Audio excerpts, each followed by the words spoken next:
Ugochi and Ise will have to face their greatest test yet. To save their home and their love. The Forest Wife Part 2. The dark force, known as the Shadow, had been growing in power for many years. It was a malevolent entity that fed on fear and darkness, and it had been secretly infiltrating the forest, corrupting its creatures and turning them against each other. Ugochi and Ise were unaware of the Shadow's presence, but they began to notice strange occurrences in the forest. Animals would go missing, and strange noises could be heard in the night. The trees seemed to be twisting and turning, as if they were being manipulated by some unseen force. One day, a wise old owl came to Ugochi and Ise, warning them of the Shadow's presence. "You must be careful, my friends," the owl said. "The Shadow is a powerful foe, and it will stop at nothing to destroy the forest and everyone in it." Ugochi and Ise were shocked and frightened by the owl's words. They knew they had to act quickly to defend their home and their love. They gathered the creatures of the forest and formed a plan to defeat the Shadow. But as they prepared for battle, Ugochi began to feel a strange sensation. She felt as though she was being pulled towards the Shadow, as though it was calling to her. She tried to shake off the feeling, but it only grew stronger. Ise noticed Ugochi's distress and asked her what was wrong. Ugochi told him about the sensation, and Ise's face grew grave. "I fear the Shadow may have a personal connection to you, my love," he said. "We must be careful, for if the Shadow can manipulate you, it may be able to destroy us all." Ugochi was horrified. She had never imagined that she could be connected to the Shadow. She felt a sense of dread and fear, but she knew she had to be brave. She was determined to defend her home and her love, no matter what dangers lay ahead. And so, Ugochi and Ise led the creatures of the forest into battle against the Shadow. The fight was fierce and intense, with spells and arrows flying back and forth. Ugochi fought bravely. But as the battle raged on, Ugochi began to feel the Shadow's influence growing stronger. She felt herself being pulled towards it, felt its dark energy coursing through her veins. She knew she was in danger, but she didn't know how to resist the Shadow's power. And then, just as all seemed lost, Ugochi remembered the words of the wise old owl. "The Shadow's power is based on fear and darkness," the owl had said. "But love and light can defeat it." Ugochi realized that she had the power to defeat the Shadow. She focused all her energy on her love for Ise and the forest, and slowly but surely, she began to push back against the Shadow's influence. The Shadow let out a deafening roar as Ugochi resisted its power. It summoned all its energy to attack her, but Ugochi was ready.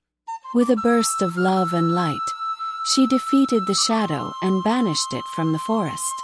The creatures of the forest cheered as Ugochi emerged victorious. Ise rushed to her side, embracing her warmly. "I'm so proud of you, my love," he said. "You saved our home and our love." Ugochi smiled, feeling happy and relieved. She knew that she and Ise would always face challenges together, but she was ready. She had found her true love and her true home, and she would defend them with all her heart. And so, Ugochi and Ise lived happily ever after, ruling the forest with wisdom and kindness. They knew that they would always face dangers and challenges, but they were ready. They had each other, and they had the love and support of the creatures of the forest. As the years passed, Ugochi and Ise's love continued to grow. They ruled the forest with wisdom and kindness, and the creatures of the forest prospered under their care. One day, Ugochi discovered that she was pregnant. She was overjoyed, and Ise was over the moon with happiness. They both knew that their child would be special, and they couldn't wait to meet the baby. As Ugochi's belly grew, the forest began to change. Flowers bloomed brighter, birds sang sweeter melodies, and the trees grew taller and stronger. The creatures of the forest sense that something is happening, and they all gathered around Ugochi and Ise, eager to witness the birth of their child. Finally, the day arrived. Ugochi gave birth to a handsome baby boy, with skin as white as snow and hair as black as the night. Ise was overjoyed, and he named their son Alyamide, which means my wealth has come in their native language. As Alyamide grew up, he proved to be a remarkable child. He had inherited his father's magical powers, and he could communicate with animals and plants. He was kind and gentle, and the creatures of the forest adored him. But as Alyamide approached adulthood, a new challenge arose.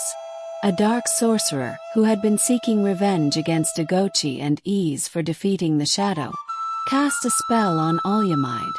The spell slowly began to corrupt Alyamide's heart, filling him with darkness and hatred. Ugochi and Ise were devastated. They knew they had to act fast to save their son. They gathered the creatures of the forest and formed a plan to break the sorcerer's spell. But as they prepared for battle, Ise realized that the sorcerer's spell was more powerful than he had anticipated. Alyamide's corruption was spreading fast, and he knew that they were running out of time. As Ugochi and Ise fought to save their son Alyamide from the dark sorcerer's spell, they knew they had to act fast. They gathered the creatures of the forest and formed a plan to break the sorcerer's hold on Alyamide. Ise with her magical powers, and Ugochi, with his strength and bravery, led the charge against the sorcerer. The battle was fierce, but in the end, they emerged victorious. The sorcerer's spell was broken, and Alyamide was freed. With their son safe, Ugochi and Ise returned to their forest home, where they were greeted as heroes. The creatures of the forest celebrated their victory, and Ugochi and Ise knew that their love and bravery had saved the day. And so, they lived happily ever after, ruling the forest with wisdom and kindness. Their love continued to grow, and they knew that they would always stand together, no matter what challenges lay ahead. Back in the village, ever since they got Ugochi married to the forest, their misfortune did not stop. They keep facing one problem to another. They realize Ugochi was not the cause of their misfortune and bad luck. They regretted their action by getting her married to the forest. Some villagers said she's still alive, when some said she's dead. But they all wish that Ugochi should come back to them if she's still alive. Ugochi got the news of the villagers regretting their action towards her. She smiled. She's happy at least the villagers missed her. But she knows that the forest is her home now. The villagers regretted their action, so they learned from their mistake. Ugochi lived happily ever after with her husband, son, and the animals. So the story of the girl who got married to the forest was told by the villagers from generation to generation. The end.